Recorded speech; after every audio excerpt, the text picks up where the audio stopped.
පවක් තමන්ගෙන් අතින් වුණාට පස්සේ ඒක දැනගත්තට පස්සේ ආයෙ කරන්න එපා. පව් කරන්න අකමැත්ත ඇති කරගන්න. දුක්ඛෝ පාපස්ස උච්චේව. පව් කියලා කියන්නේ දුකට කියන නම. බෝධිරාජ කුමාරයා කෝකනද පහය කියලා ලස්සන මාලිගාවක් හැදුවා.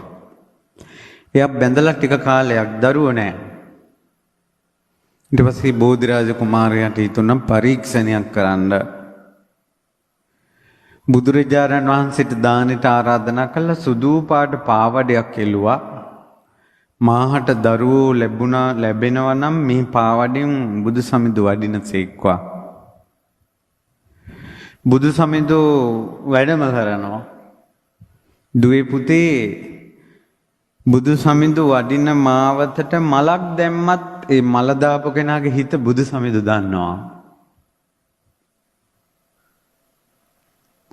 පාවඩ එළපු කෙනාගේ හිත දැක්කා. බුදු සමිඳු වැඩියේ නැහැ. තුන් පාරක් ආරාධනා කළා ස්වාමීනි භාග්‍යතුන් වහන්සේ වඩිනසේක්වා. වැඩියේ නැහැ. ආනන්ද මහ තෙරුන් වහන්සේ පාවඩේ අයින් කෙරෙව්වා. බුදුරජාණන් වහන්සේගෙන් පස්සේ ආනන්ද මහ තෙරුන් වහන්සේ අහනවා ඇයි ස්වාමීනි වැඩියේ නැත්තේ? ආනන්ද මේ පාවඩේ එළුවේ දරුවෙක් ලැබෙන අදහසින්. ආනන්ද ඔය බෝධිරාජ කුමාරයයි ඔහුගේ බිරිඳයි කලින් ජීවිතෙත් එකම ජෝඩුව කිව්වා. බලන්න එකම ජෝඩු යන්නේ සංසාරේ මරාගෙන රණ්ඩු වෙවි සැක කර කර තෝතෝකි කිය රණ්ඩු වෙවි එකම ජෝඩු යනවා සංසාරේ. මෙයාලා මුහුදු යද්දී ආනන්ද මුහුද මේ නැව පෙරළුණා. ලෑල්ල කෙල්ලිලා මේ ජෝඩුව දූපතකට සෙයන්දෝනා. අතිශයින් බඩගිනි ඒ දූපත කුරුළු දූපතක්. පොඩි ගස් තියෙන කුරුළු දූපතක්. චූටි කුරුළු පැටව කුරුළු බිත්තර හැම ගහකම තියෙනවා. මෙයාලා බඩගින්නට කුරුළු බිත්තර කුරුළු පැටව කෑවා. මෙයාලා මේ දූපතේ ඇවිදගෙන ගියා.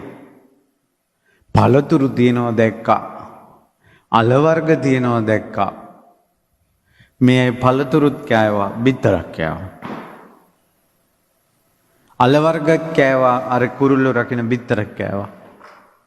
ආනන්ද යම් විදිහකින් බඩගින්න පිපාසයට අරක කරලා පළතුරු ලැබුණාට පස්සේ බිත්තර කන එකයි පැටව කන එකයි නතර කළා නම් අවුරුදු කිහිපයක් දරුව ප්‍රමාද වෙලා මෙන්දි වයසේ දරුවෝ ලැබෙනවා කිව්වා. එයාලගේ පුරුද්දත් ඇරියේ නැහැ කිව්වා. ඒ නිසා දරුවෝ ලැබෙන්නේ නැහැ කිව්වා. ඒ නිසා සමහර තැන්වල යම් අසරණ භාවයන් නිසා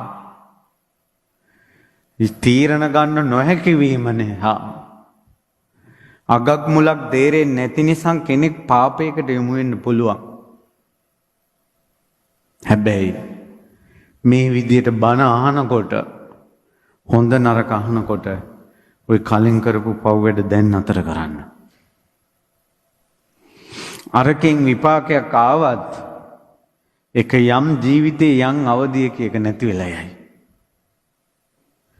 පාපේ මැරෙනකල් නතර කළේ නැහැ කියන්නේ විපාකේ මැරෙනකල් තියෙනවා.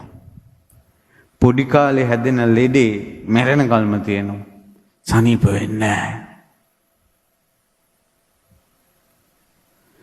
දැන් උදාහරණයක් ගත්තොත් එහෙම මගේ තාත්තා උපතින් අන්ධයි.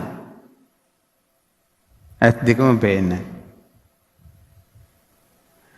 ඒත් අවුරුදු 10 දින් වගේ දොස්තර කෙනෙක් මේ ළමයාව ගෙන්නන්න ගිහිල්ලා ඇස් දෙකම දාලා ඇස් දෙකම පේනවා.